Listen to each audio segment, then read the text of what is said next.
You're listening to Question Reality. Question Reality with Priscilla Leona. Hi! Welcome to the Question Reality radio show. Oh, I'm still saying radio. It's not radio anymore. We're doing podcasts. Okay, let me start it again. I've been on hiatus. I had to take a mental health break. I get so many texts and emails, people saying, where's the show? Where's the show? I'm telling you, I've been doing this show 22 years, so I got to take a hiatus once in a while. But I rewrote the intro, and if you've been watching the show, you know I cannot remember a line. Everyone told me I should have been an actress. I said, I cannot remember lines. So you're not going to get any lines out of me. I have to read it. But let's start it again. Hello, and welcome to Question Reality. Let me just read what I rewrote. We are an entertainment industry career advice show, and I am, as I said, Priscilla Leona, and I'm a multiple award-winning independent film producer, cable TV, podcast producer. What else am I? Host, red carpet interviewer, toot toot. I just tooted the horn. But you got to know who I am and what I do in order to establish some credibility, right? We've been on the air for 22 years, as I said, and we have questioned the reality of Oscar nominees, Emmy Award winners, Grammy Award winners, Tony Award winners, reality TV stars, and we also have had very seasoned heavyweights and multiple award winners, as well as people that are just moving on up to the East Side. I love that from the Jeffersons. It was a song to the sitcom, and I just love it.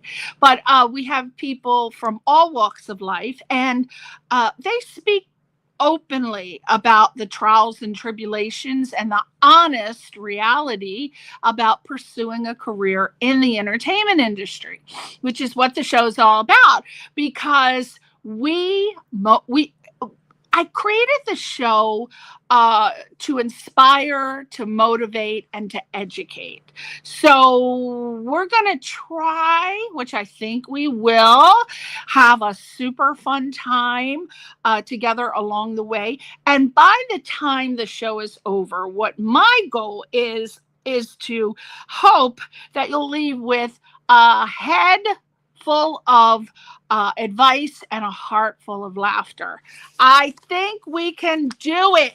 You know, there are comments. I cannot see them, but the executive producer is in the other room, in the other studio, and he can see all the comments. So we are a live show. If you want to comment on something, keep it real, people, but keep it smooth. Be cool.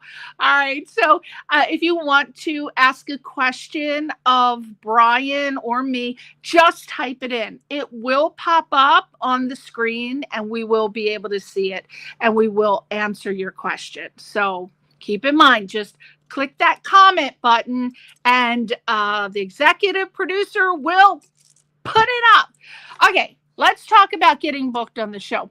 If you'd like to appear on the show, or if you know someone that wants to promote themselves, their career, showcase their film, their book, whatever they want to showcase, you can reach out to us via the website. It's questionrealityradioshow.com, questionrealityradioshow.com, or you can email me directly. My email address is Priscilla Leona at yahoo.com, Priscilla Leona at yahoo.com. And I have a little itsy bitsy teeny weeny yellow polka dot bikini favor.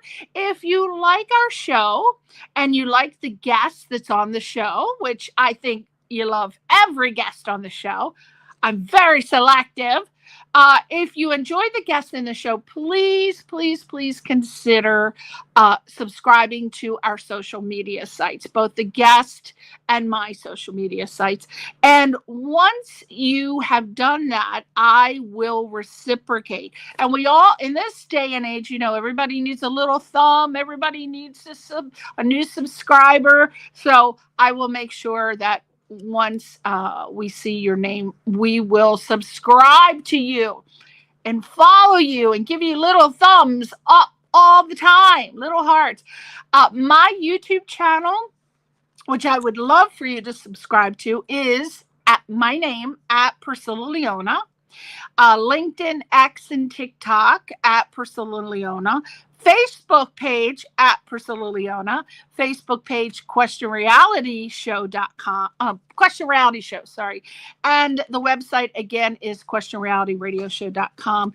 And you can go to our archive pages and watch any of our shows. If you missed any of them, any of the episodes, we've been on again from 2003 until 2025. And if you missed any of the episodes, you can catch up. We've had people in all walks of life, producers, directors, again, Oscar nominees, Emmy Award winners, Grammy Award winners, Tony Award winners, reality TV stars. And if you feel like that's a career that you want to look up or pursue any of those types of careers in that category, please go to the YouTube. I think we basically have downloaded most of the shows. I'm almost positive. So you would go to YouTube and type at PriscillaLeona.com. Real quick, my tip with, as you saw, I kept saying my YouTube channel, at Priscilla Leona, Facebook, at Priscilla Leona, website. The reason that I keep saying that is because I want to talk about branding. Okay. When you are starting out, you really need to be careful about your branding. As a matter of fact, even if you're in the intermediate level of your career, it's very important that people can find you. As you know, we're a society now where you're lucky if people will spend 5 seconds looking for you, but you got to keep it consistent. First choice is always going to be your name. Okay.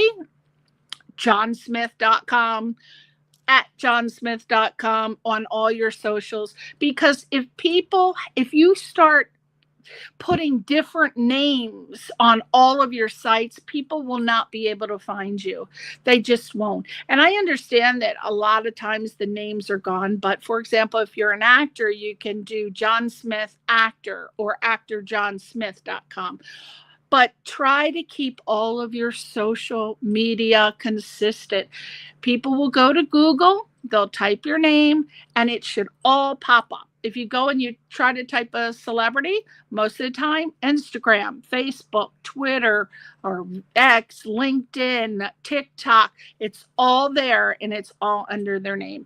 If you are not doing that, you are going to lose potential fans, potential followers. You're not going to be able to promote your stuff properly.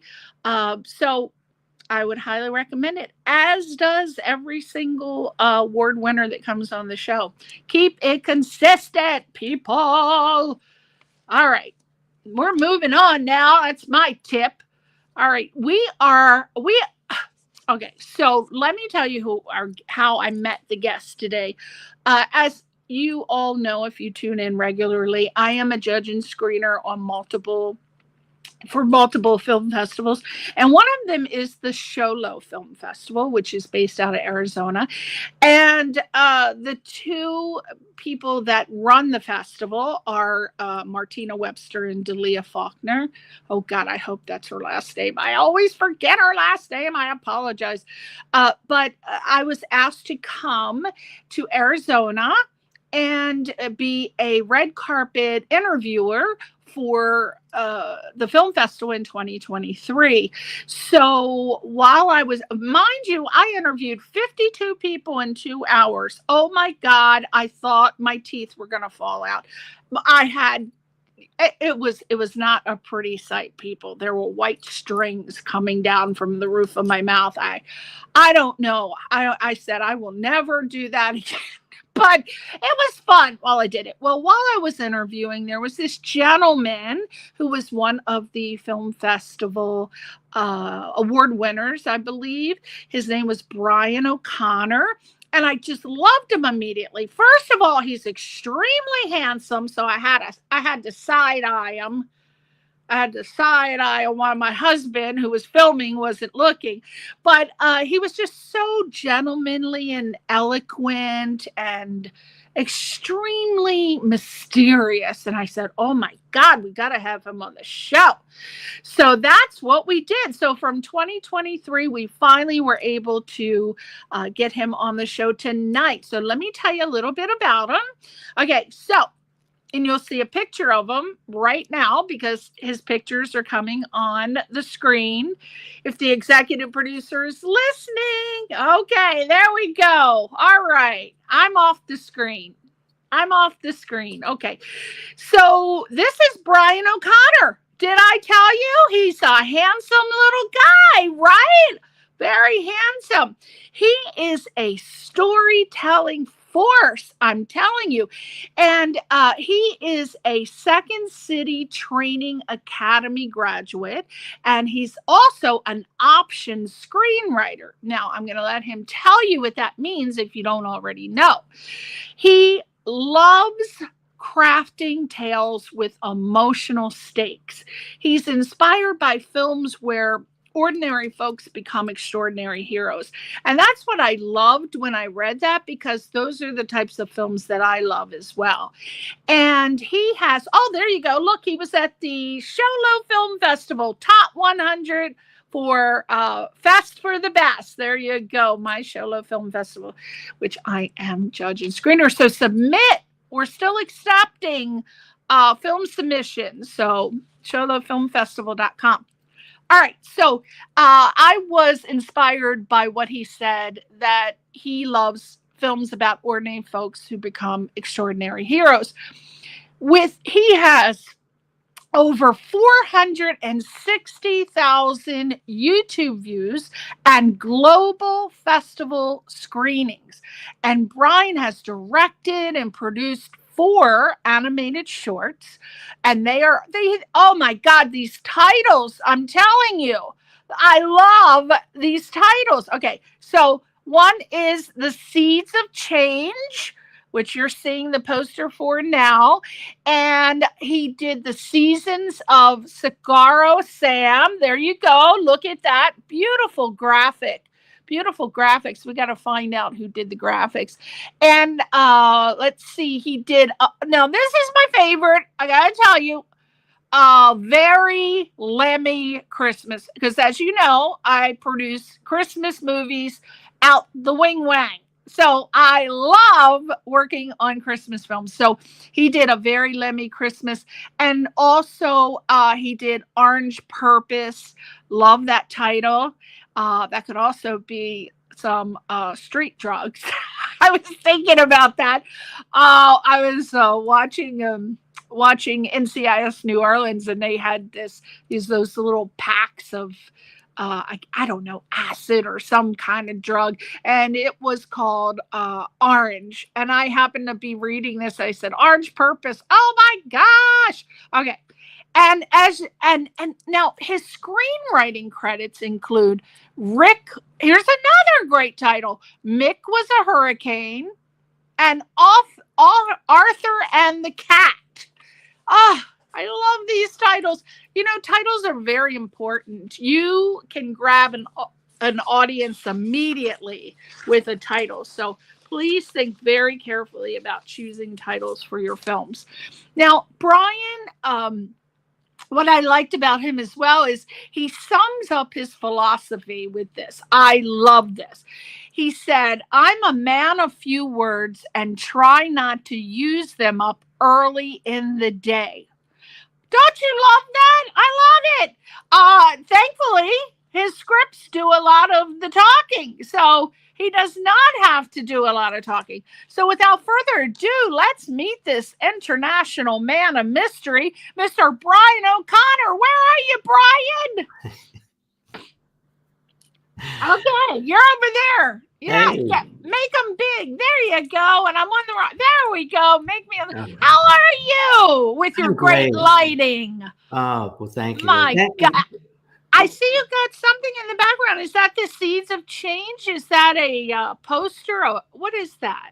Yeah, so I like to do the canvas artwork for the shorts that I made. So the Oh, one you do them. behind me, You yeah, did. You did all of those, all the graphics that we just showed. Were you a graphic animator in a previous life, or no, what's no, your no, background? no artistic talent whatsoever. So I have to. That's why I have to get people to help me. That's Ah. why I collaborate with people. Oh, I thought you said that you did all of that yourself, because I thought, wow, how did you? So you just say what you want and then you hire people to do it. Right, right. Good. That's the way to go. Now let's talk about the animated short, The Seas of Change. I think that's the most recent project. Mm-hmm.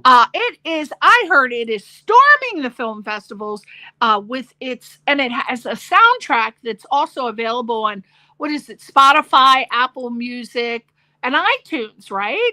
Right. So did you create, how were you involved with the music? Did you write any of them, or are these musical artists that contributed to the film? That is the Seeds of, I dubbed it the Seeds of Change Orchestra, which is really one man. His name is Darwin Oliver. He's an amazing musician, writer, guitar player, multi-instrumentalist. He's actually done the music for 3 out of the 4 of my animated shorts. Okay. So we were literally Zooming, going back and forth about the music itself. And, I said to him, like, your stuff is so soulful. Have you ever tried getting it on Spotify or anything like that? And he's like, yeah, I should, but no, so when we got done with the film and everything, I was like, all right, I hope he's okay with it. I'm going to do it and I'm going to figure it out, Oh, and did you figure it out? You figured it out all by yourself, how to get it on Spotify, Apple Music, and iTunes? Yeah, it was pretty much, hit the Google monster and go to work. And, well, why don't you tell people who don't know how to do it? Give us a little, some tips. How do you do it? My tip is just keep looking. Yeah. So there are many different go-between companies that take care of all the details. So I chose a company called DistroKid. Yeah, very good. And what they do is it's basically you load everything in there and then they take care of the details for you. Now, when you say load everything, what are you talking about? The lyrics, the sheet music? Do you have to provide a copy of the music? What do you have to send them? Right. So you're sending little, the songs themselves in the little MP4, formats, and adding the lyrics. Only one of the songs on the Seeds of Change actually has lyrics. The other ones are instrumental. Put in some artwork for it to show when the music's playing. So it's just, I'm not expecting a ton of monthly listeners or, any sales on iTunes. It's just something else to talk about, when I'm doing this, when I'm going to the film festivals, when I'm meeting people. So you just uploaded all of this to DistroKid, and then they are the ones who put it on Spotify, Apple Music, and iTunes. And was there a fee involved for each platform?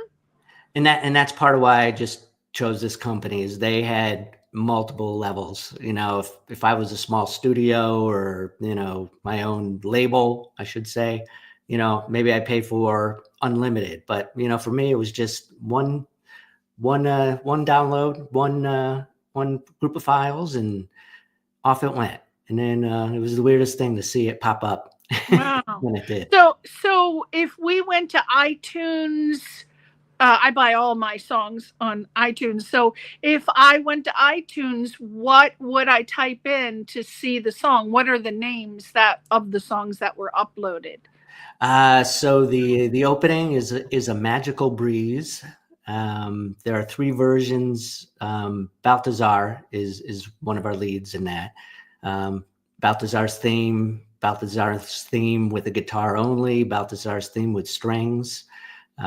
Portia, our magical pumpkin, it's the shimmer that when she when she's creating stories, the sound she makes, and then the finale, which sums up the entire theme of the film, which is "We are all just we." We're all one.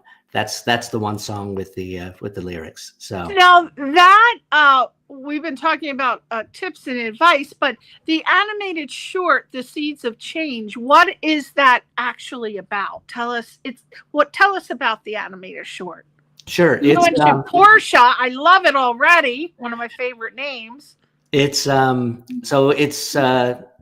it's a story by John McCartney, a friend of mine here in the Phoenix area, an amazing writer. It's a beautiful little story of kindness and of acceptance.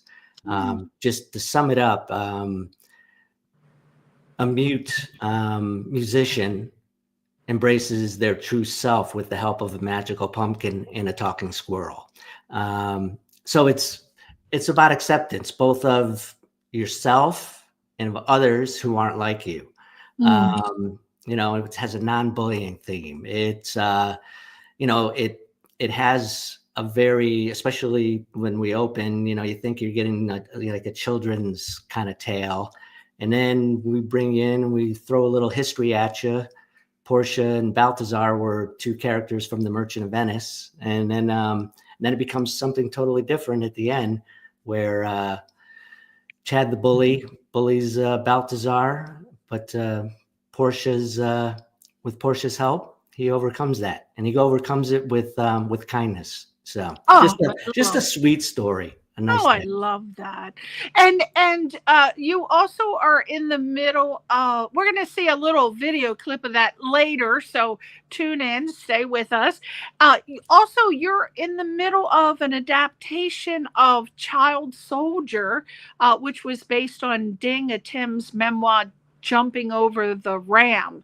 Now, I have no idea who Deng Atem is or Jumping Over the Ram, so tell us all about that. Okay. Jumping Over the Ram is Deng Atem's story of how he was a child soldier in Sudan back in the 80s and 90s. I don't know what you were doing when you were like 8, 9, 10. I know I wasn't fighting a war. I wasn't running through the jungle with a shoe on one foot and my other foot wrapped in cloth. And it's just, you mentioned the type of stories that attract me.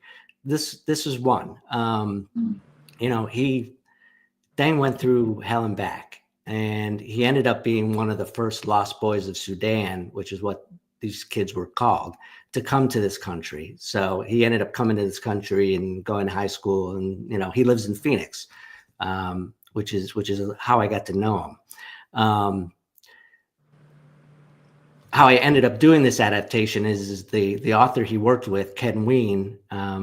We're friends. I adapted one of Ken's books a few years ago.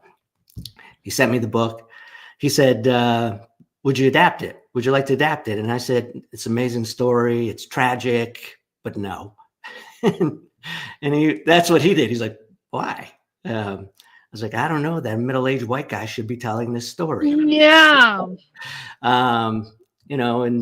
And then there are other reasons, right? And he's like, well, I've told Deng about you, and I've given him some of your work, and he's excited, and at least meet him. Yeah. And I said, all right, I can at least do that. And so we Zoomed. Just an open, beautiful human being, gregarious, humble. This after guy, after all of that, he held on to his humanity. And wow. And I said, you know what? There's my angle. That now I can relate to it. If I can show that side of it, put it through hell, but he comes out on the end. The beautiful human he is, then I can do this. Wow. And what are you adapting it into? A short film, a documentary? So feature? It's a feature. Full-length feature. Yeah, it's marketing it now, querying producers and directors, and just wading through the sea of no's till I find one kernel of well, maybe, and then try to bust through that. What is it a hard process to do an adaptation of a book? It's hard in some senses. It's easier than coming up with something new in others, because you have a roadmap in front of you. Right. The book itself. Right. The hard part is figuring out what to keep in, what to take out, how much you can change, because his story is amazing without any changes. But a film is not a book, so Yeah. there are things that aren't going to work for the film. So it's a matter of staying true to the idea and his spirit, even if everything in it isn't exactly lined up exactly 1, 2, 3, 4. Like, Right. Are there people who do this professionally, just do adaptations of books for film? Like anything else in every business, you get pigeonholed, right? You get a reputation. People see your work in that style, and they gravitate towards it. Right? Yeah. And They if want you're a to do it good again. adapter, I would imagine they'd hire you, because I think that's would be an extremely hard thing, and you got to work closely with the original writer, correct? And the person the story's about. So that would require so many meetings, because I imagine he's still in Sudan, right? Or is he here now? Yeah, he's here. He's stayed in the States, although he travels. He's he has his businesses back home in South Sudan and all that. But you hit on something right there just now.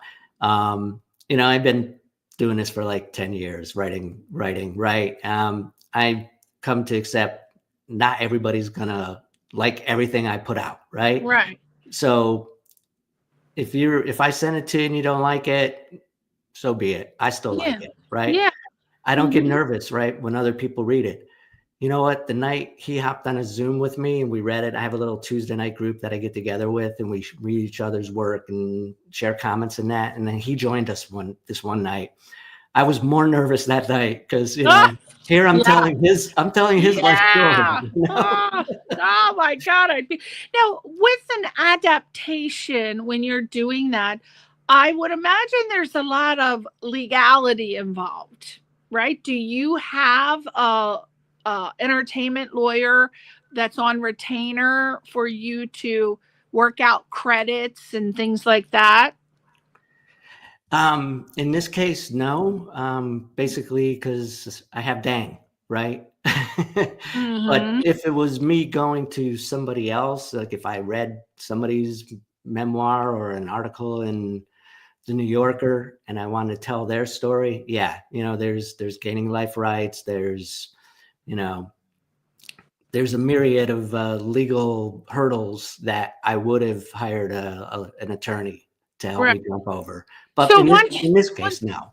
When you finish adapting the film, are you going to take any kind of have any kind of contract? Because I mean, you have to take the film and present it to people, and what if they decide they want to go with your version and they want to go with the screenplay? What will you do then? Will you ask for credit for that, or what are you doing it for other than tell the story? Yeah. You know what? Business wise, just here's the funny part is when I wrote this, I really thought, all right, I'll leave it with Ken. I grew to love this story so much. That's what I was like, all right, I'm going to start putting this out there. Like I said, you want a credit for your work because you did something and it's a passion, a love, and I would imagine you'd want to, have your name on it as, adapted by, or whatever your titles are.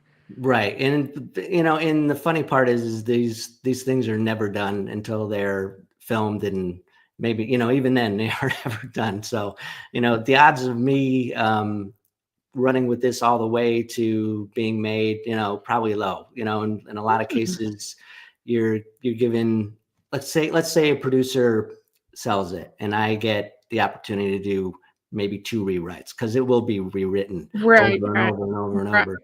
I'm going to do my best to stay on this project. I'm going Yeah, to fight yeah. like hell to keep my name on it. But Right. in truth, Deng's story is so amazing. It deserves to be told, even if my name isn't attached to it. Oh, okay. All right. So, as a Second City, we're going to go away from that now. As a Second City Training Academy graduate, how has improvisation influenced your storytelling and your screenwriting approach? Oh, that's a good question. The hard part of that is when I went through the training program, that was last century.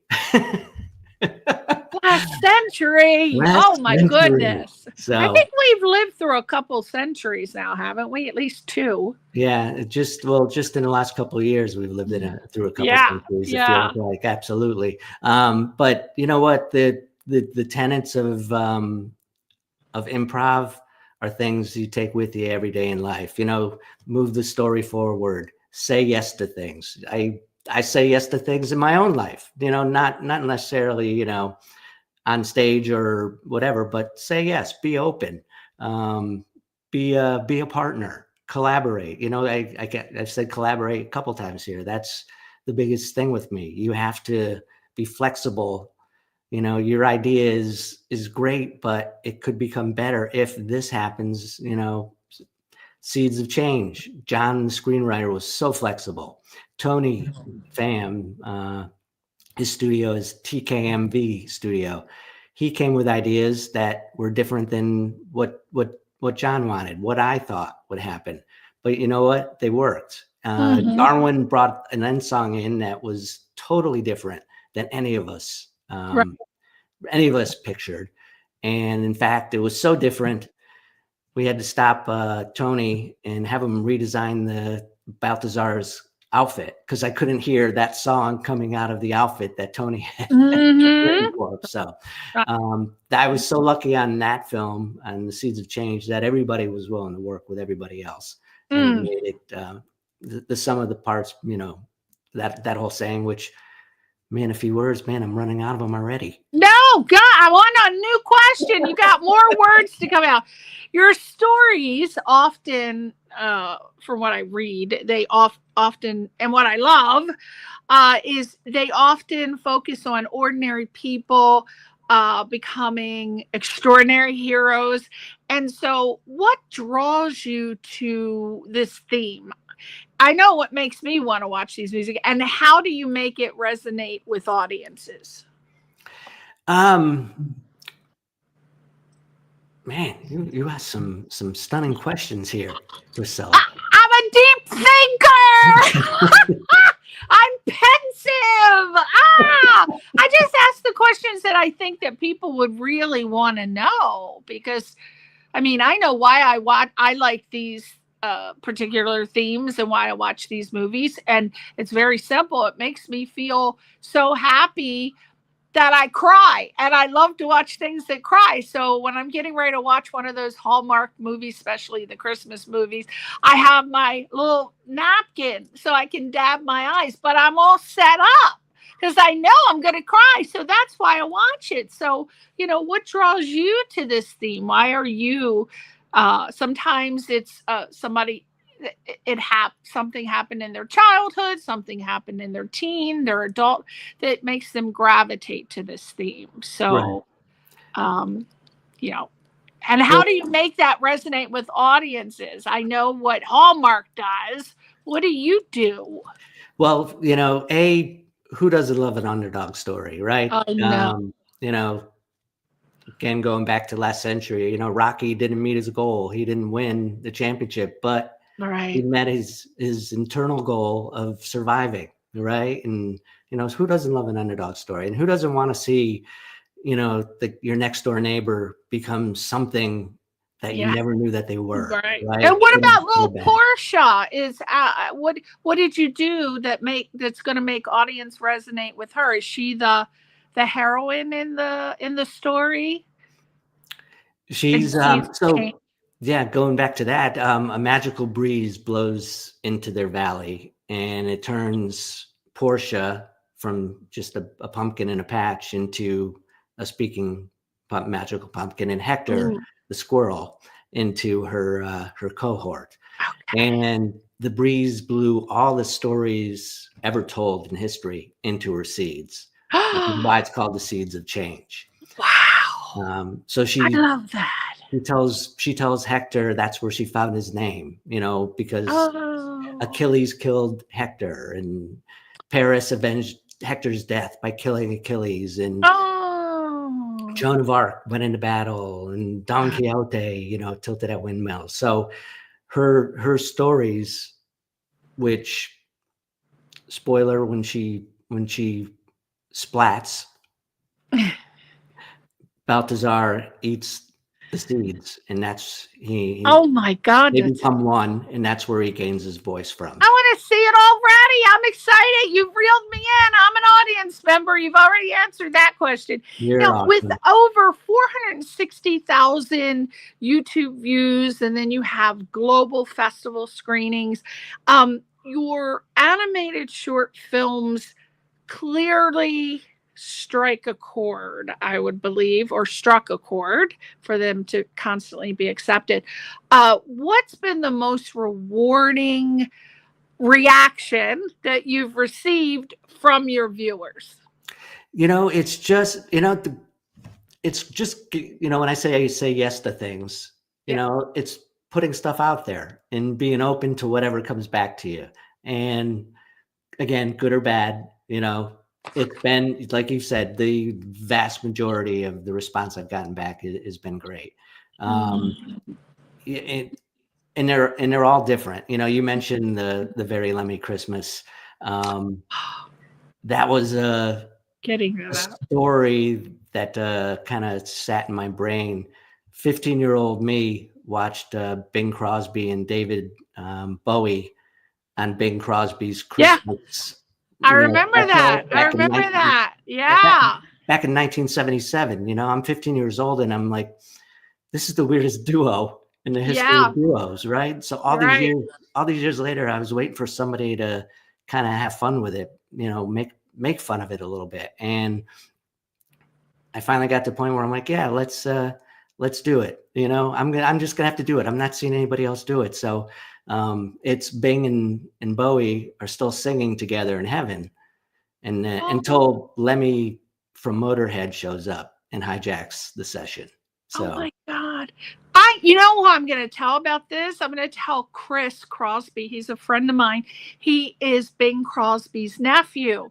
And I was talking to him at my Christmas party about how wild it was to see Bing Crosby and David Bowie singing together. It was just, and so he told me, which I'm not going to share, but he told me personal stories about, what Bing had said about that particular thing. But one of the things I can tell you is that Bing Crosby thought that was one of his happiest collaborations in music with David Bowie. He really respected, and it's so weird because Bing Crosby and then David Bowie, you just wouldn't think that the two of them, but they got along very well. And Bing shared with his family that was one of his most famous sing-alongs, as he called it. Now, the Seeds of Change, as we talked about, is making waves at film festivals. I cannot wait to go. I'm wondering, did you enter it? Oh, I think you did. Because as a judge and screener, I saw it on the list of the Xolo Film Festival. And I was supposed to review it, but I had to recuse myself because you were coming on the show. But I do think I'm going to watch that, though, now. But anyway, it's making waves. Did you enter it in my other film festival, Tarzana Film Festival? Did I tell you to do that? No, but is it still open? I definitely will. Oh yeah. Okay. We'll talk about that. So it's making waves at all the film festivals. And I wanted to know if you could share the inspiration behind this animated short and its unique soundtrack. Like, what was your initial inspiration? All right. So again, John McCartney is the writer. This was his story. His daughter was a writer, a poet, a lyricist. Write beautiful songs and poems, but she would never show it to anybody. You know, he would say to her, you know, you got to get out there, find someone to write music for you. You know, find your Bernie Taupin, you Elton John. You know, and she wouldn't do that, and he was frustrated by that. And where he lived in California at the time, he used to drive by this pumpkin patch on a hill every day. And he would look at the pumpkins up there tethered to the mountain. And he would think, oh, that's like my daughter. She's stuck on the mountain like those pumpkins are. And that's where the story came from. Wow. I love that. Do you see how all these stories, all these movies and television shows that we see, there's always a story behind them, which was the original inspiration. And most of the time we just don't even find it out, or we might read about it decades later. But there are always stories that are so interesting to find out eventually. Now, with you adapting Child Soldier from, is it Deng Atem? I love that name, Deng Atem, from memoir. How do you approach the challenge of bringing this powerful and personal story to the screen? I mean, what did you, how do you approach that? Like, where's your mind? And what would be, if somebody was attempting to adapt a film for the first time, what would you recommend their approach be? My recommendation, my tip would be to find their way in to the story that's different, because we're all going to look at it differently. You know, for me, it was wanting to not expose, but, you know, show his humanity and how he held on to that. In all honesty, this was the hardest thing I've ever written, just because it's so different than my life, right? In upstate New York, growing up at that age, it was hard for me to put myself in his shoes. And when you write something like this, there's a part of you that goes into it, whether it's stories from my own life at that time, or, you know, your own self finds its way into the story. You know, and in this case, he's, you know, he's walking through miles through the jungle with one shoe on. I don't even walk around my house barefoot, you know, right now. So I hear ya.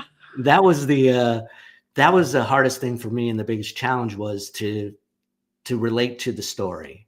And, you know, that's and just to go back to saying being open, you know, the improv thing, you have to be open to everything. How do I find myself in? How does that actually relate to my life? How do I show this without telling it? Right. Yeah. It's just digging deep and finding that story, like you said, behind the story. Now, based on what you've told me so far, this to me could also be a documentary. Why did they choose to go film rather than documentary? Because I can see this. I can see a lot of archival footage with this particular story, and then Deng telling the story, and then maybe villagers telling the story. Why did they choose to do a film rather than a documentary? I don't really know the answer to that, to be very honest. So they never said to you, well, we were thinking about doing a documentary, but now we want to do a film. They didn't say anything about that. No. Because can't you see it yourself? Can't you see this being a documentary? Absolutely. With the content?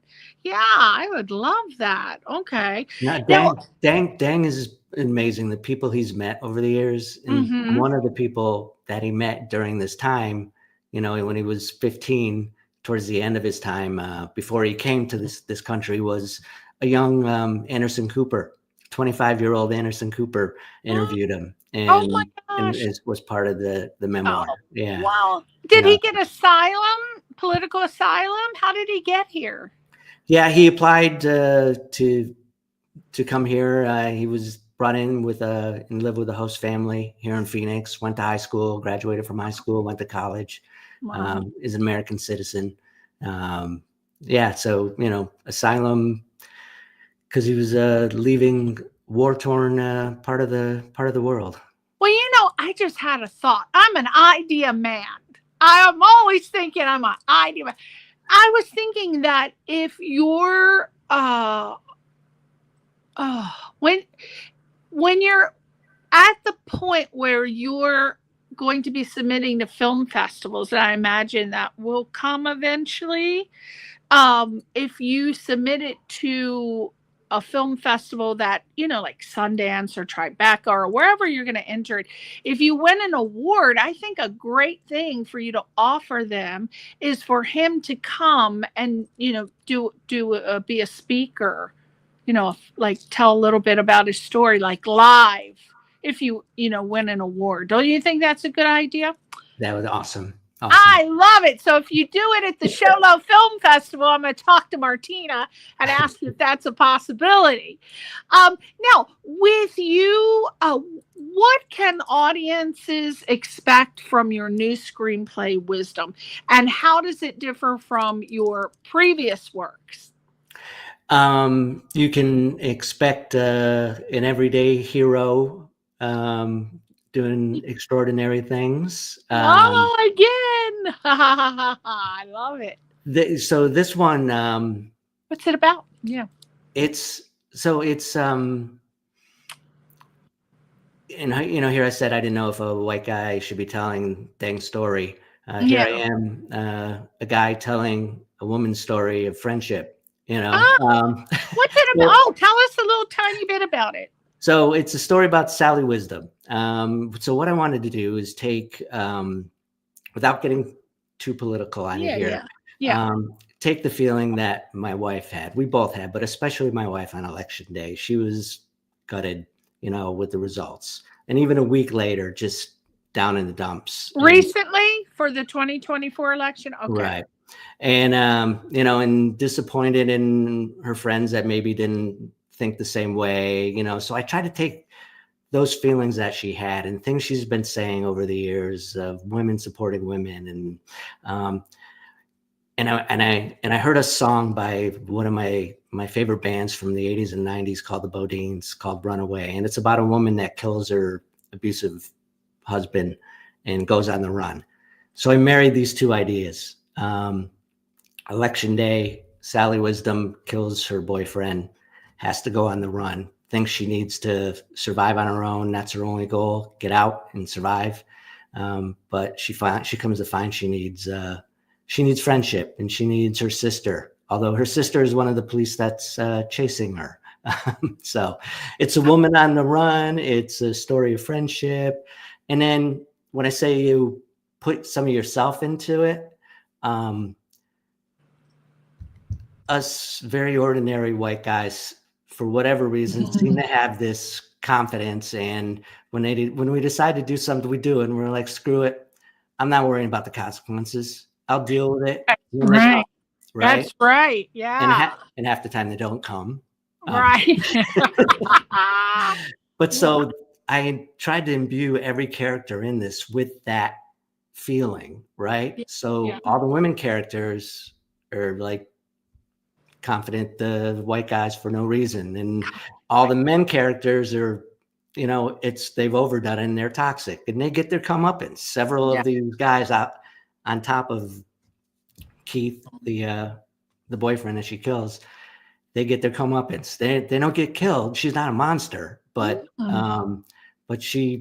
she's gonna rack them up a little bit, right? She makes them pay with their shame. Is that a feature film or a short? Another feature, right? It's another feature. Okay, all right. Right. Now, So, I'm excited about that one because I'm all about the kick-ass female. So very excited. What stage is that in right now? I literally was just listening to it to spell check it because I just hit the like fade out on the first draft. So it's really on early on right now. Oh, I'm excited. Where are you shooting that? In Arizona? You know what?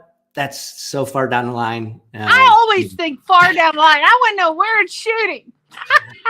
Darn. Well, you haven't even come up with the rest of the story, so who knows where it's shooting. But most likely it'll be Arizona because, it's easier. That's where you live. Well, without giving up too much, she ends up in a Pacific Northwest. So it could be up there. And I haven't literally. You haven't even thought of it. Yeah, you haven't even fleshed it out yet. Now, your philosophy, because as I said, I love what you said.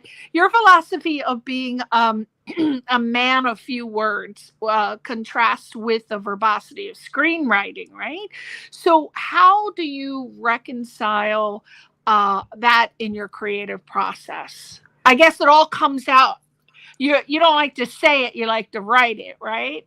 Is that how it works with you? Yeah, exactly. And that was one of the things that attracted me to the style of writing. I went through Second City's training.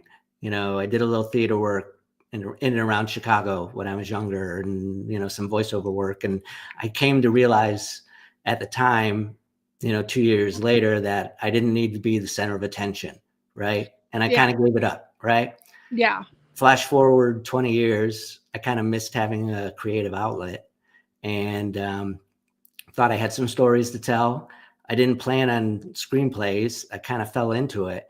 But when I read the Usual Suspects was the first screenplay that I read, I really liked the style because it's concise. It's a lot of white space, Is that the one with Kaiser Soze? Yep, Kaiser Soze. Exactly. Yeah, weird movie. I loved it though. Exactly. So I love that style of writing. And, in school, I was always the kid that if the teacher said the paper had to be 10 pages, I started mine halfway down on page 1 and I ended halfway down on page 10, so oh my God. I was always less verbose than a lot of folks. So the less verbose thing works for me. Yeah, because you can get it all out in screenwriting, say everything you want to say. So what lessons have you learned from directing and producing for animated shorts? And how have these experiences shaped your future projects? The lessons are mainly, first and foremost, to just be flexible, to be willing to change. And it doesn't matter if it's a 3-minute short or, haven't done a feature yet.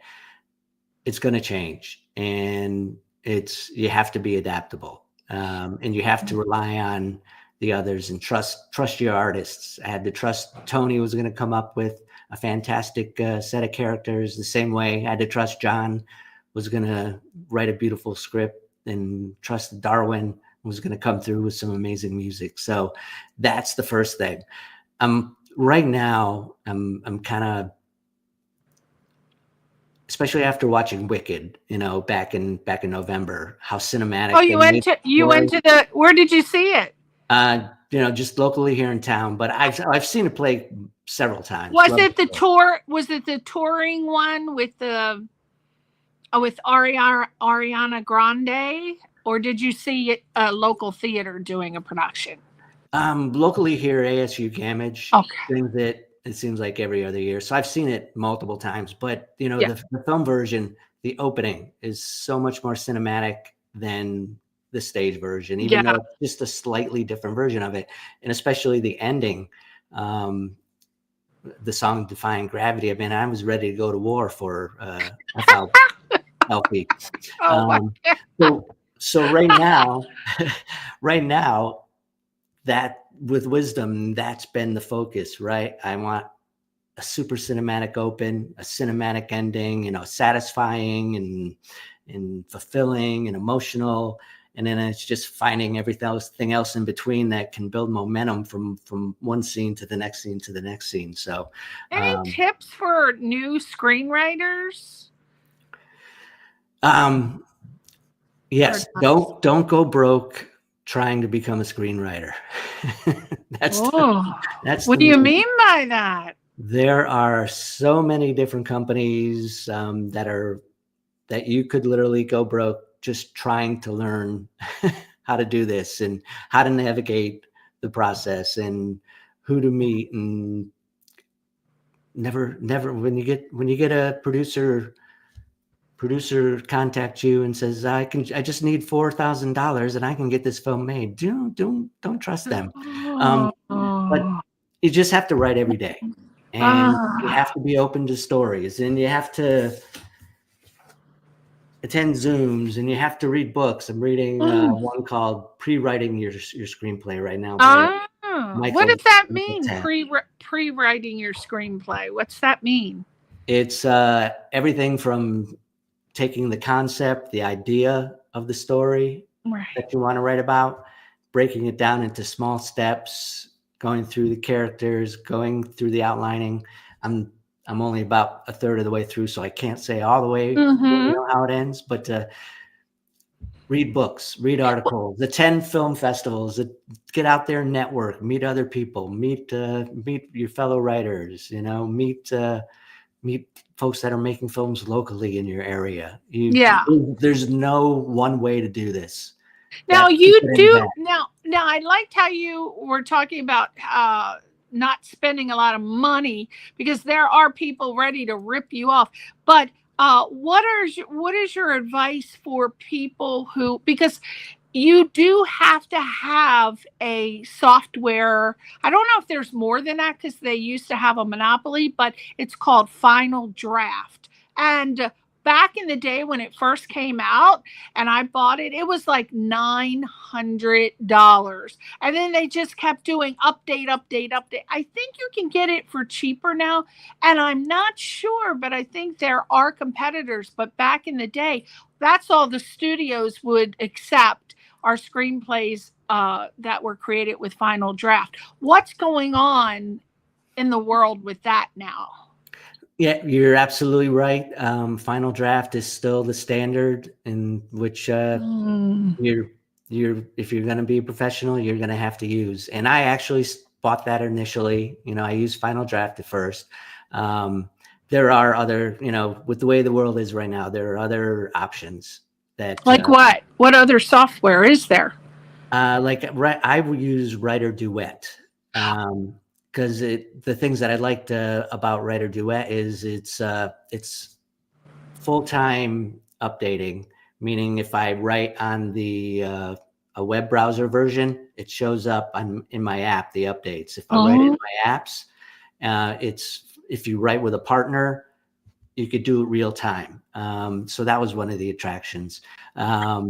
Is that something you just go, is that in the app store? You would go and get the app, or do you have to go to a website? Where would you get Writer Duet? WriterDuet.com. Okay. And was that expensive? A little bit, yeah. But not as expensive as Final Draft, right?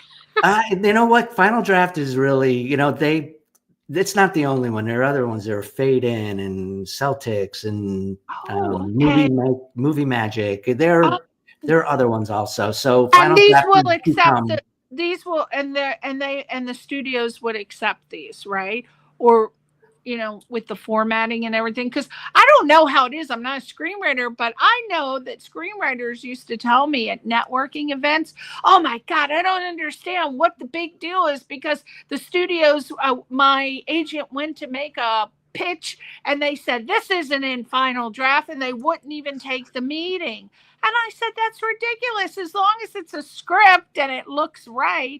But apparently, because they only use the final draft, they want you to upload it and submit it so that it can go into their final draft. And then whatever they're going to do with it, they can make changes rather than going back and forth. Is that still true? Right. Still true.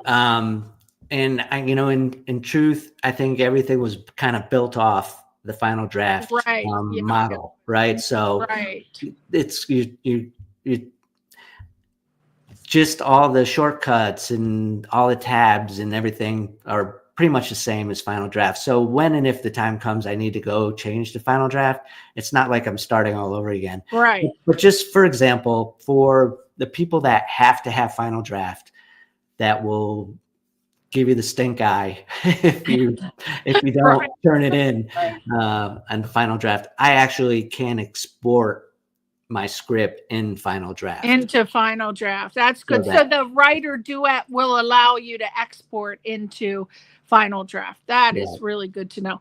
Now, as an option, now please explain, people are not going to know what an option screenwriter is, but you as an option screenwriter, what advice would you give to aspiring screenwriters or writers navigating the complexity of turning their script into reality?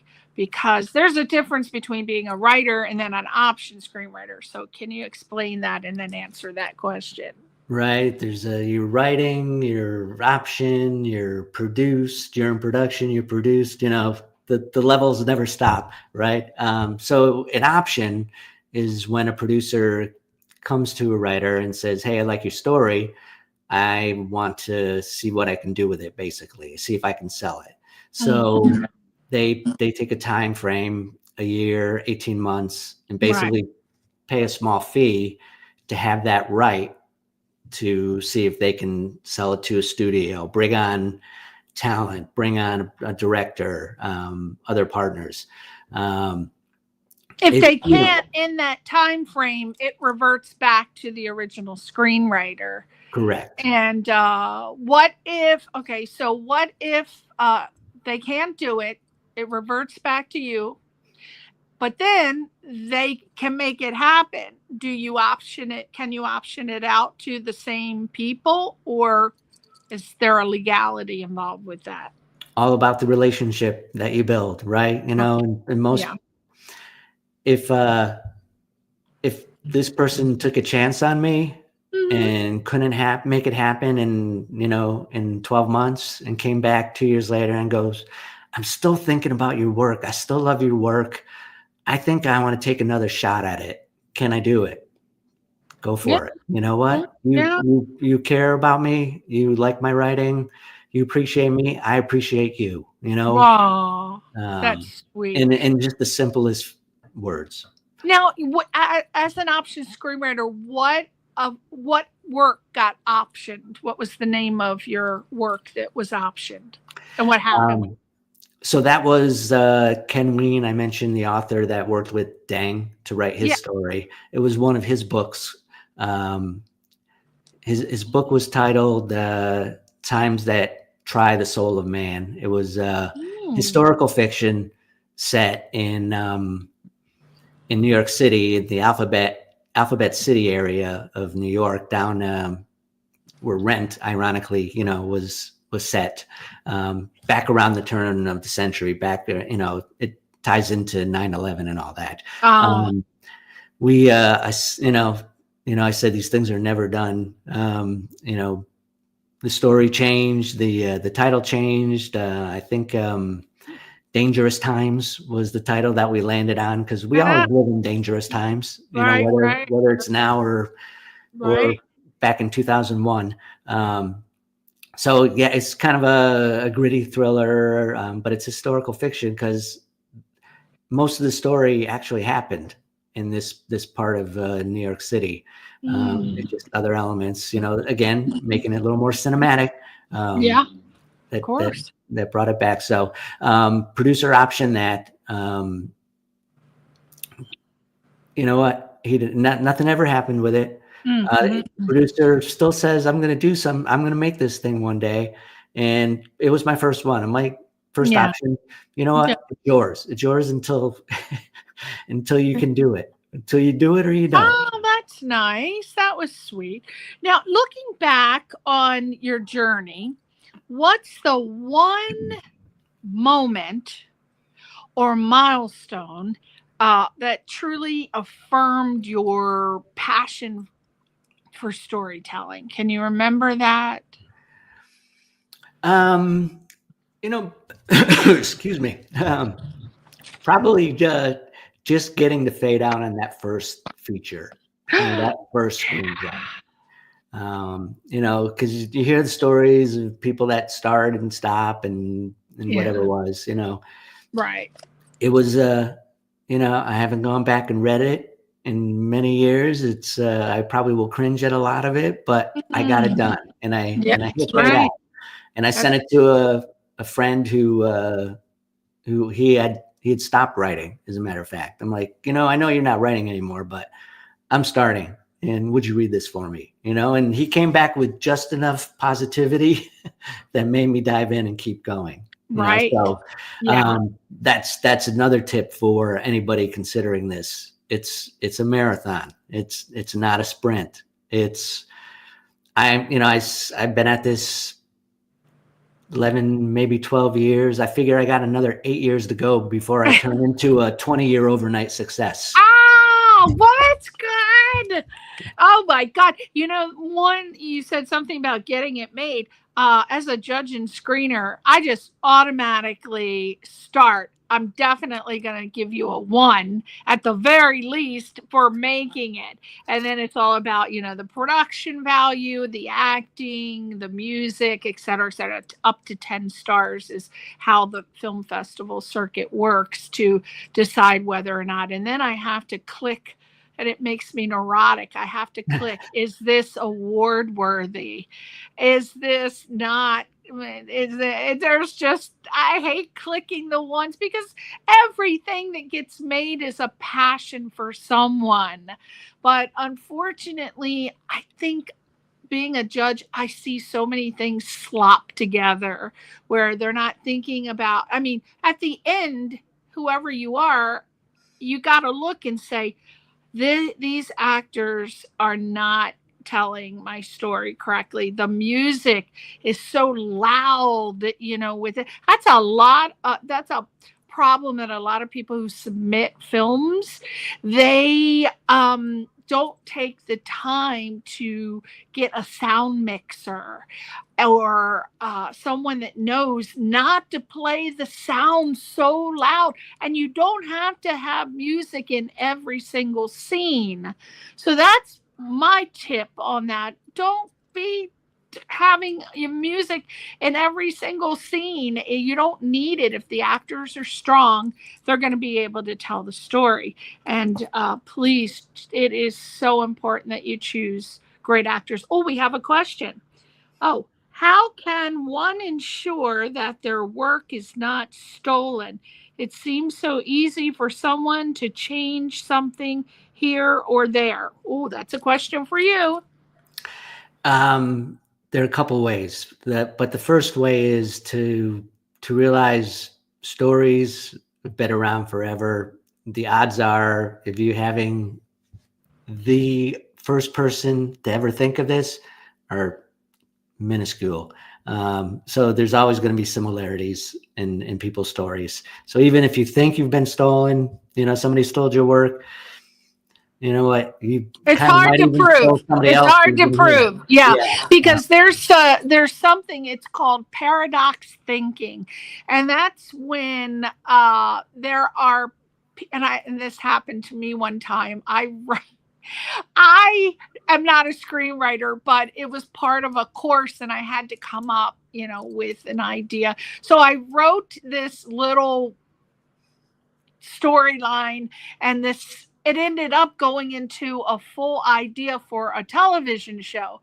And I submitted it to, because that was part of the process, I submitted it to the Screen Actors Guild. Lo and behold, a couple years, I'd say maybe a year later or 2 years, I can't remember, psych, the show was on, and it was exactly everything I wrote. And I said, oh my God, they stole my story. Because, people at the Screenwriters Guild, they're aspiring screenwriters. So I just knew it. I said, that's my story. And then someone who is a friend of mine, I have lots of celebrity friends, thankfully, and one of them said to me, Priscilla, you got to realize when people are writing scripts, there's something called paradox thinking. You can be thinking of an idea and writing a script, and someone across the world can be writing the exact same thing. You don't know them, but it is that's how it is. So once I learned that, I said, oh my God, that's wild that, you could be writing the same exact story as someone else. I mean, down to every single detail, but it happens. But my advice is the way that you can try to protect your story is you send it to the Library of Congress, and you just mail the script, and you mail it to them. You also can mail it to yourself and never open it via registered mail. That is a way. And then, of course, the Screen Actors Guild, because they give you a certificate and they register the story. So that's the most really you can do. Also, when you take meetings, Brian, you can when you're pitching your script, you can ask them, not that they're going to do it, but you can ask them to sign an NDA. That's very common in the industry, in the studios. Right. Yeah. And when you mentioned how you sent yours to the WGA, I literally was thinking, like, you just brought up another way, because the Writers Guild of America has both West Coast and East Coast versions, offices, and they have different rules. But you submit to them, and basically that gives you a timestamp. And so that if anybody comes back and says, hey, he stole my idea. Well, when did you start your idea? I started it in 2021. Well, he registered this script with us in 2020. So how did he steal your idea?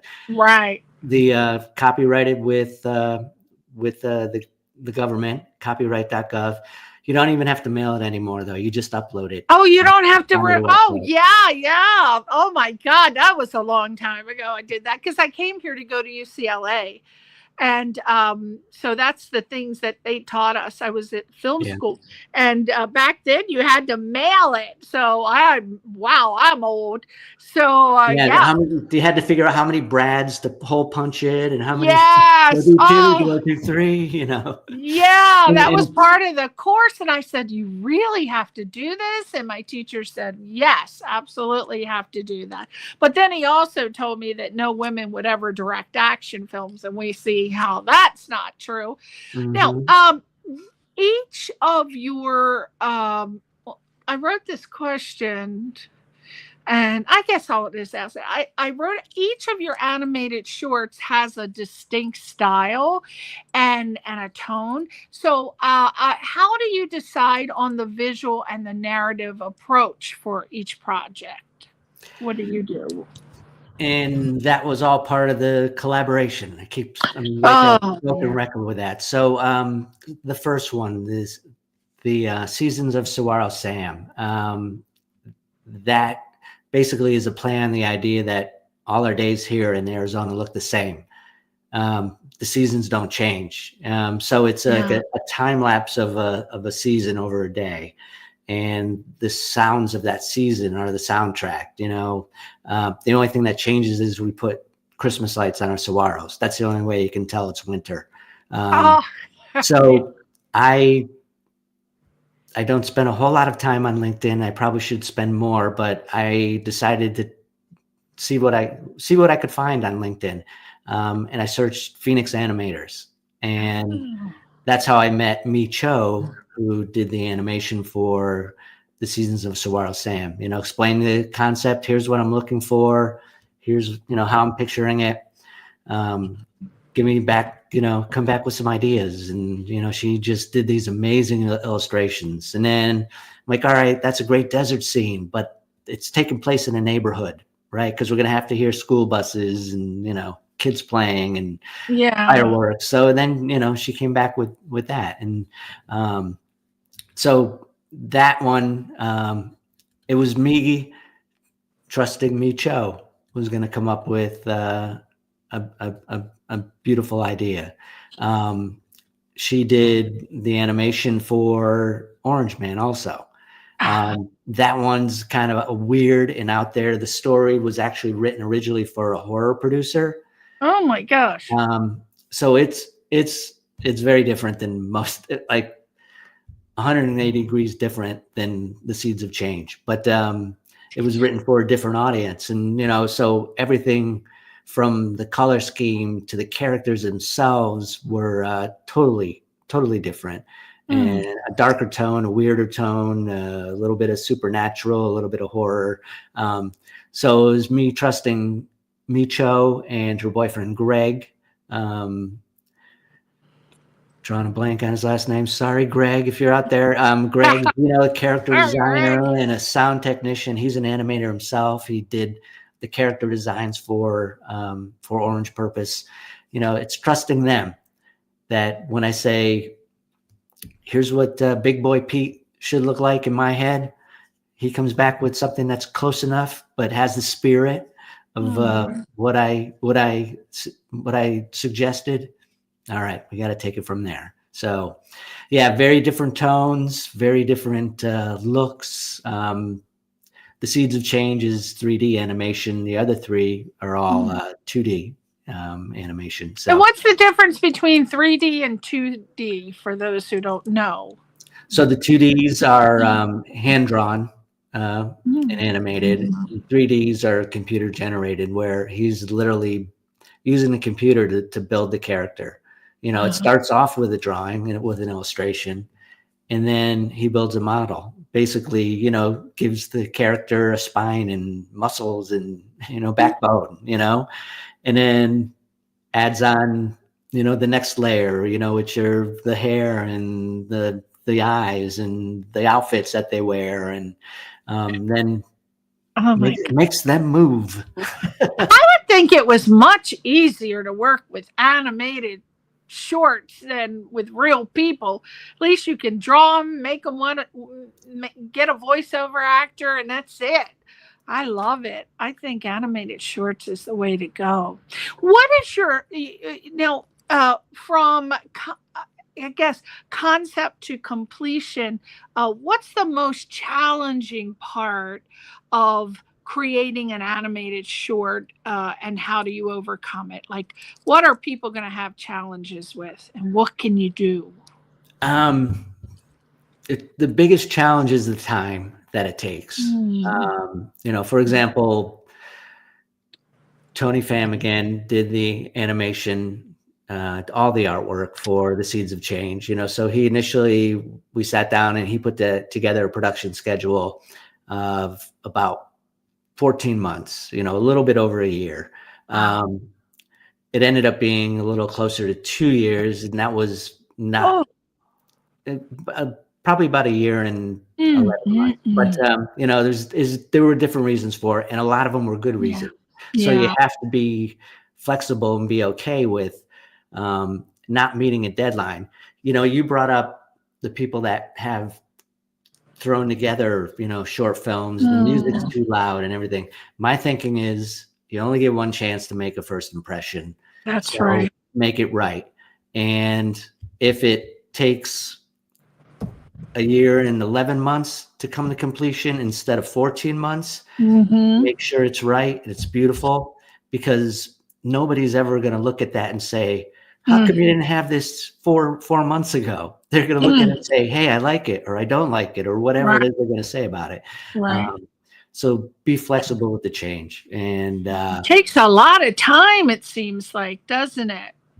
so much. I don't know how And they can pump Tony, those features out in like, have you heard how they pump these features out in what, 3 months, 4 months?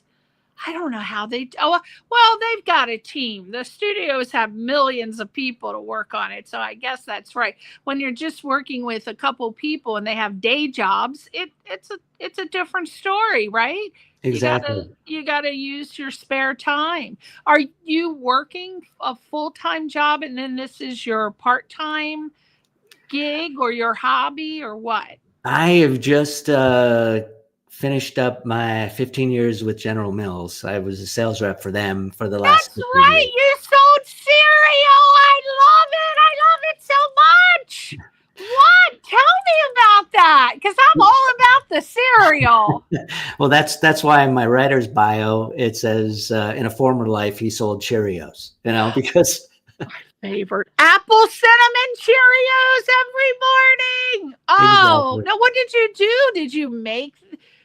What did you do there? So I was a local rep here in Phoenix. There's anywhere from like 9 to 15 of us over the years as the company, got bigger, contracted. Right. So I was a store rep. So basically, I would walk into the neighborhood Safeway, Yeah. and our two companies negotiated this month. The mid-sized cereal is on an end cap. The Progresso soup is on an end cap. The Yoplait yogurt gets the bunker. The Totino's pizza gets a display door. Wow. So I would go in and say, all right, you're doing everything you're supposed to do. Then I would have a list of things that maybe haven't sold for a while and find out why, the tag got pulled or whatever.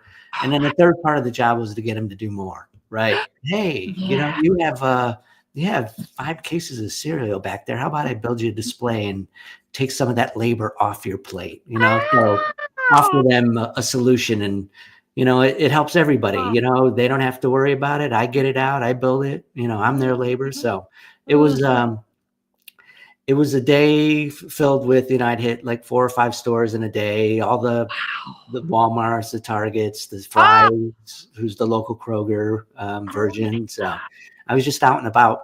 Oh, I love. Didn't you love it? Oh my God, that sounds like my dream job. I would love that. I would love that because those are all my favorite stores and those are all my favorite foods. And you got to really have a passion, and you can tell that I have a great love of the fork and spoon. Right? So I would love to be around all that food every day. Oh, that's a dream job. I might try to get that job when I retire. So now that you've retired, you have all the time to focus on screenwriting. So this is fantastic. So what role? Now, I was listening to you constantly talking about, and this is a fact, that you have to collaborate with people. That's why I could never be a screenwriter, because I can't collaborate with other people. If I have an idea, it's my idea, and I just want to flesh it out, and I don't want to hear anything over there from the, what is that called, from the orchestra. I couldn't do it. I can't be a collaborator. I can't.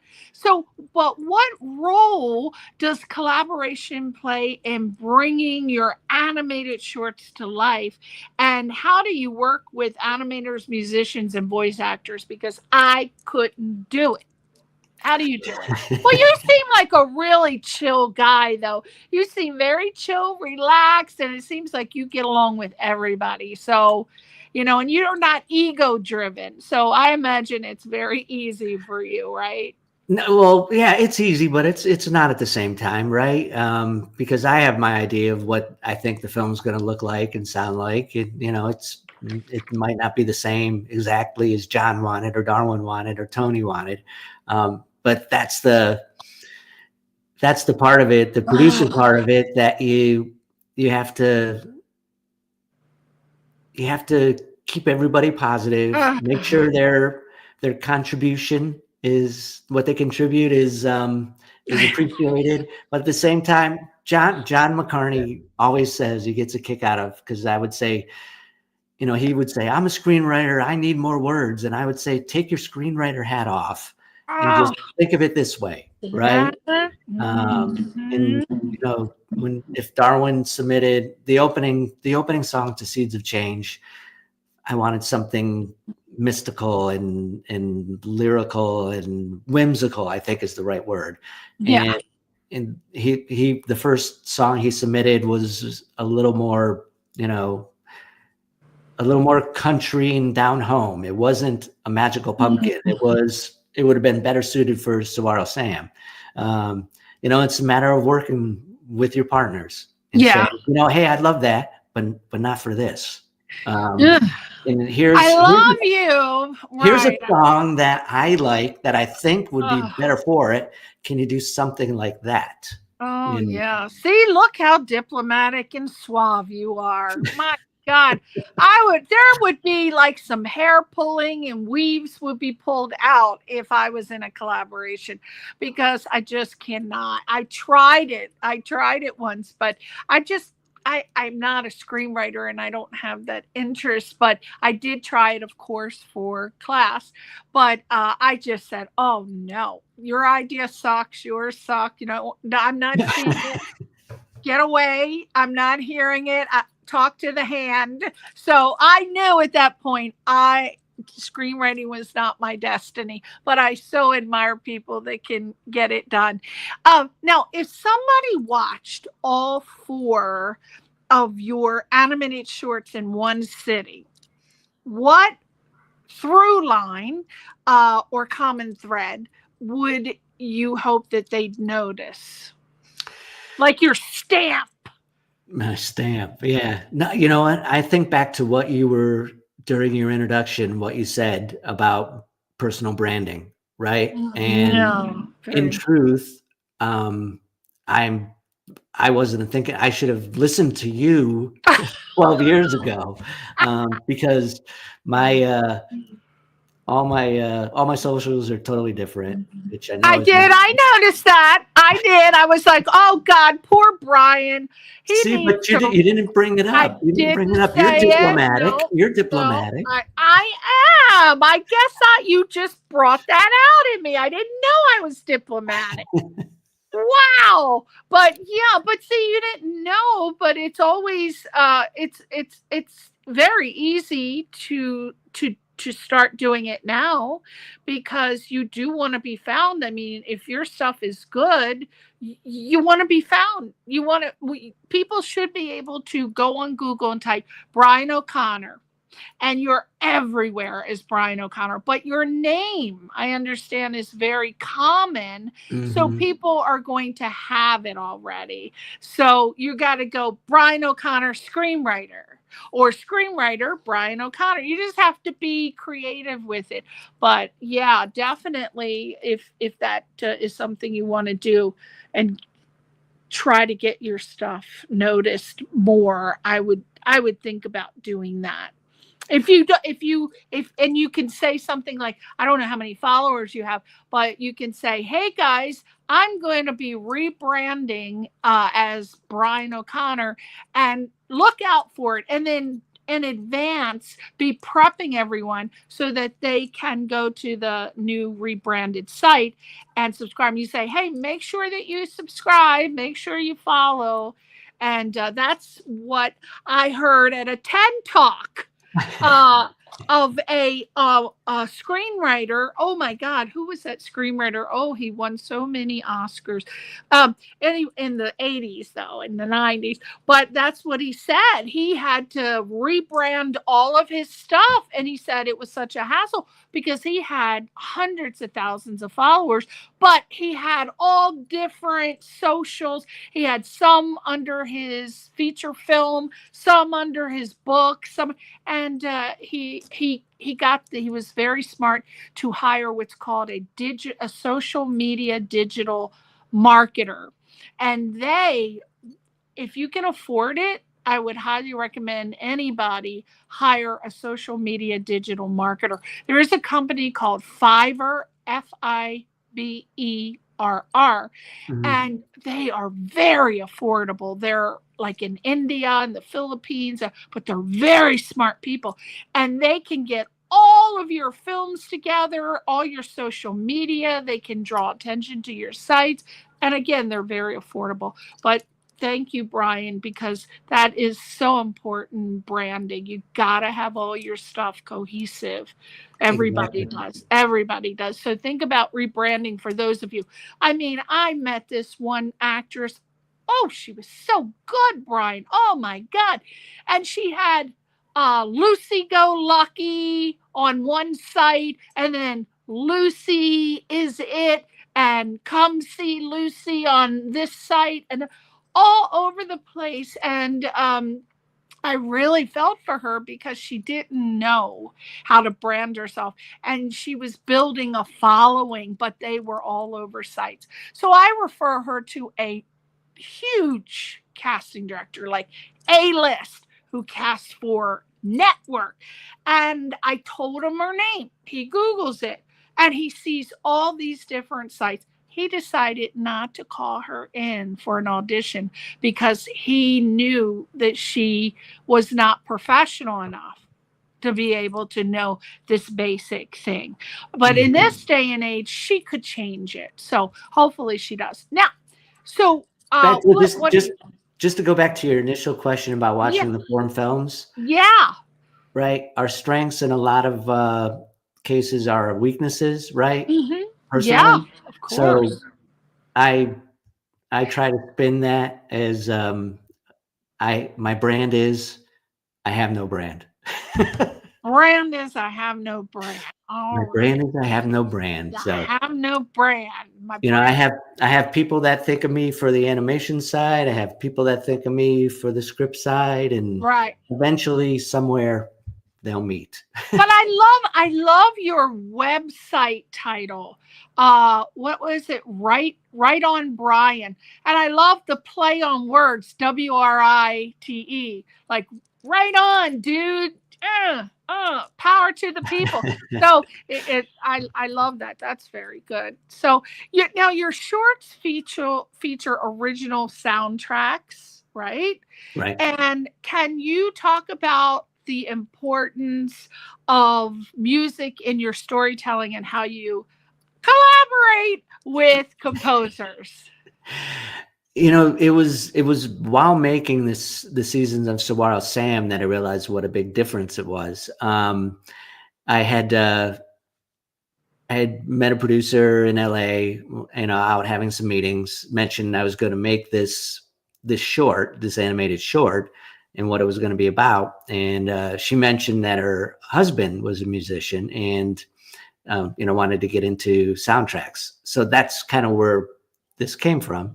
And I was like, oh, I hadn't thought about, I'm definitely going to need music for the end, if nothing else. Yeah. And so he'd sent, after much back and forth, and this was Darwin again that I'm speaking of, after back and forth on songs. Yeah, hey, I like this, I like that. Can you go a little longer?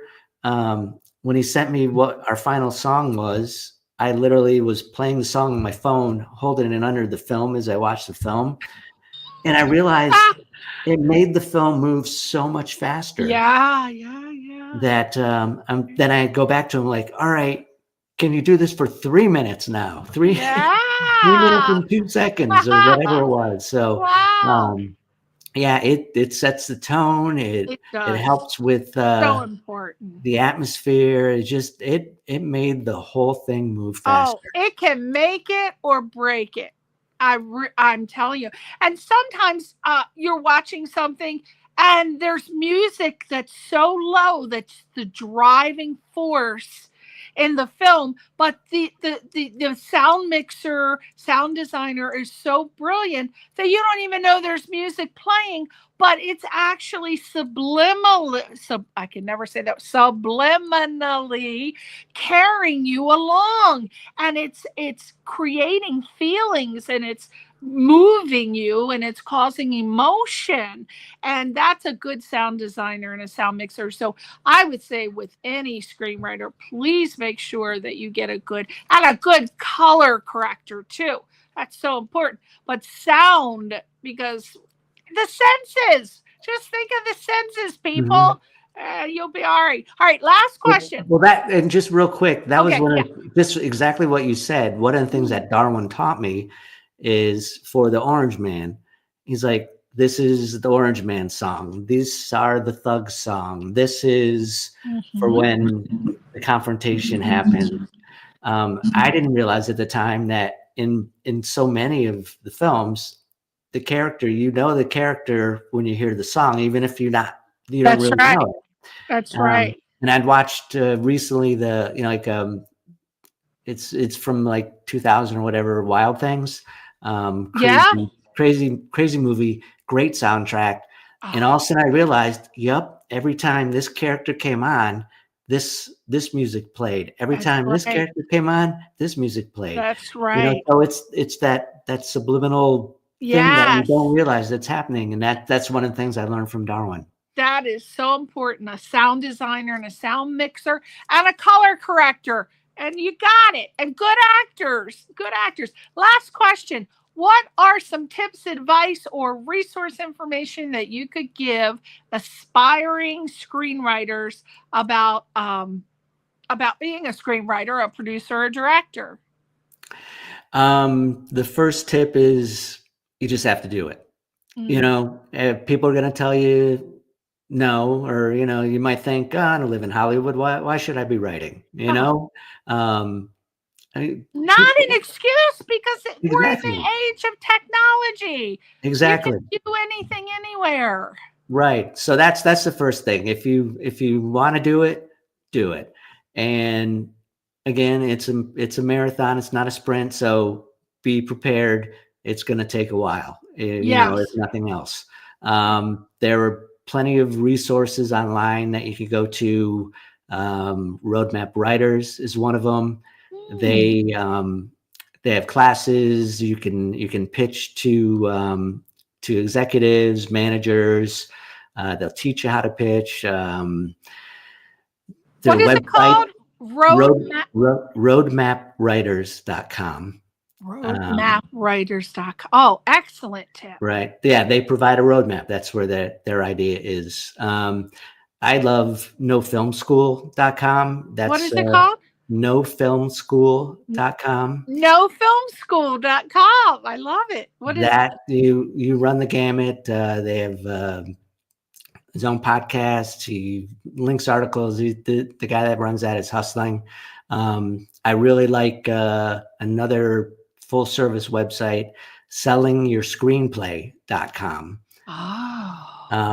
You know, Ashley Scott Myers runs it. He's become a friend. He will teach you has a little course, teach you how to write your story, how to market it. He has producers that he submits to. He has readers that'll provide coverage and give you notes. You know, everything that you want to do. You could go to film school like what you did. But it costs too damn much, and it's not a guarantee. Don't do it. Not with today's technology. All the sites that you just mentioned, and I'm sure that you have to pay something, but it's nothing compared to what I paid, $520 a credit. So, but that was like 1992. That was probably cheap. I don't know what it is now, but really, film school, if you can afford it, go to film school. But if you can't afford it, it doesn't matter, because there are people who haven't gone to school at all, and they've won Oscars for being a screenwriter. I know I had a list a while back, but right? So exactly, yeah, and then you just have to stick with it, and just again, there's no ladder of success in this business. Yes. What works for you might not work for John, might not work for Sarah. You have to find your own way. And yes, and networking is very important as a screenwriter. You got to get out there, go to these networking parties. You got to meet producers, directors, and you got to make an impression. And it's got to be a good impression. So, you know, it's so true. First impressions are very important. So, you know, have that screenplay in your trunk. you never know. It's old school having a physical copy, but, just have it. I would highly recommend, I was just turned on to and ended up getting, and it has been a tremendous success for me. One of my friends in Chicago came into town and he said, "Hey, Priscilla, can I give you my contact information?" Which I already had, but he said, "I bought this new thing called DOT.com. It's a little card, like the size of a business card. You tap it on any phone, Android, what's the other one? iPhone. Mhm. It will just put all of your information right in their contacts. So when you're at a party and you're networking, and people are impressed because not many people know about the dot, dot.com. And I'm not affiliated with them and I don't get any kind of money, but I was blown away with how I was just dotting people. Hey, they're like, "Oh my God, that's so cool." And when a producer and a director of high caliber sees this, they're going to say, "Hey, this person's on top of the technology. They're professional." And they got your information immediately rather than going to Google you. So I will be checking that out. I will be on that. Oh, you got to. Oh, it's so cool. It comes in different colors. You can get the watch. I mean, it is just wild. Dot.com, please. And let me know if you end up getting it. Because when you come to LA, we can dot each other. All right. We want to see your videos now. So again, we're going to end the show with the videos. So very exciting, people. We're about to see, I believe it's going to be all 4, which is Seeds of Change. Give me the other 3. The Seasons of Saguaro Sam, A Very Lemmy Christmas, and Orange Purpose. Yes, and this is you were the screenwriter for all of them, or other than the Seeds of Change, which was John McCartney's story, he was a screenwriter. The other 3 were all me, writer, producer, director. Woo! Okay, so thank you so much for the interview. We're going to close it out with everybody watching Brian O'Connor's films, and I hope to see you in Arizona at the film festival. Hopefully your film makes the cut. I'm sure it will. I was just say, I'm still hoping. I haven't heard one way or the other, so I'm still hoping. I think they're still screening. I'm still screening like so many films a day, but I'm sure that you'll hear something. All right. Thank you, Mr. Brian O'Connor. You were a wonderful guest and a hot guy. Your wife's a lucky woman. Oh, my God. I'm going to tell her when I meet her at the film festival, I'm going to say, "Can I rub elbows with your husband?" All right, everybody. Thank you for tuning in. And we're going to watch Brian O'Connor. Oh, wait a minute. Let's go to his website. Right on Brian.com, and tell us your other one. Facebook? Yeah, Facebook. Actually, that's one with my name, Brian O'Connor. Brian O'Connor. Twitter, it's Brian_M_O'Connor. That was the only way I could get my name in there. I know. Instagram was just like BOCME, BOCme. That came from back when the internet first started. You put your initials on it. Right. They would go, I would put BOC, and they'd be like, "Who's BOC?" And I would go, "Me." So, are you related to Carol O'Connor by any chance? Because you look just like him, like you could be brothers or cousins. Somewhere along the line. I think you are. You need to go on Ancestry.com. All right. So just go to Right on Brian, WRITEON BRIAN, and then type his name in Facebook. You'll find him. Okay. Absolutely. All right, sweetie. Thank you so much. Let's play his videos now. Oh, and subscribe to his channels and follow him. Oh, YouTube. Oh my God, you're on YouTube. What are you on under YouTube? I should have been more prepared for this. Well, you know what? That's all right. Let me see. All right, I got it here. Website, rightonbrian.com, YouTube at brian.m.o'connor, Facebook at Brian O'Connor, Instagram at BOCME, Instagram at the Seeds of Change Film.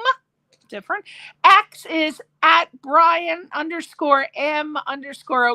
and IMDb Brian O'Connor #1, because there's a lot of them. I think there's like 14.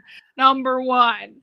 All right, there you go. And subscribe to his channels because he needs little thumbs and subscribes. And me too, at Priscilla Leona for everything. Okay, we'll see you next time on Question Reality. Watch Brian.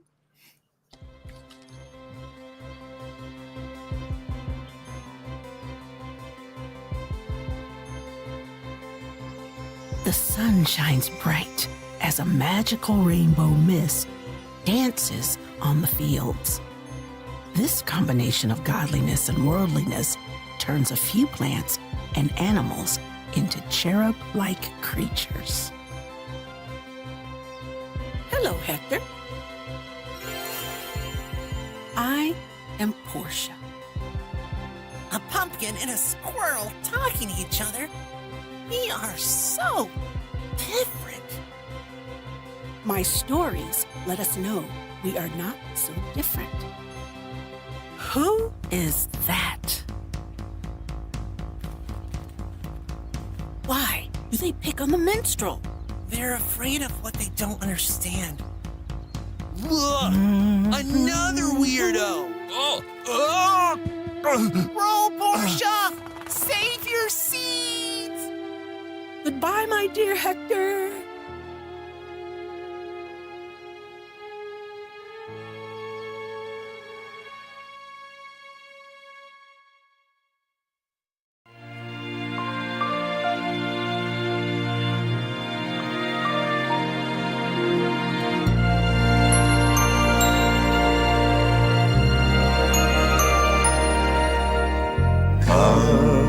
They told me, bum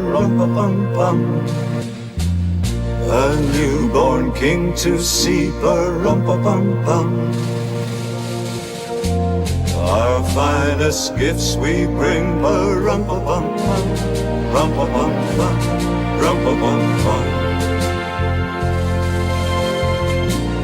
peace on earth, can it be? And years from now,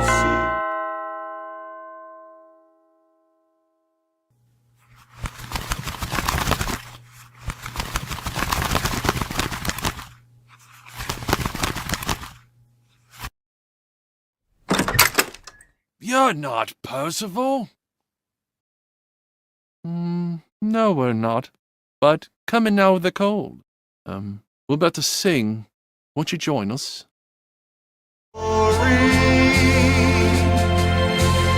say the day.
So delicious.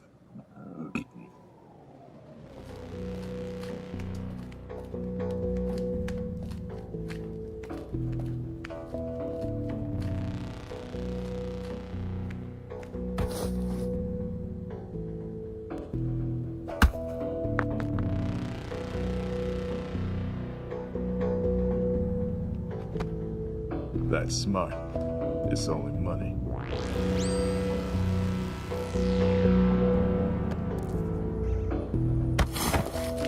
Leave the bitch. Bounce.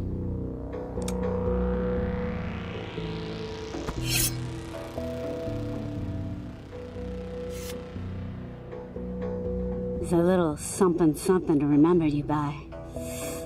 Oh, yeah. Here's a little something something for you, too.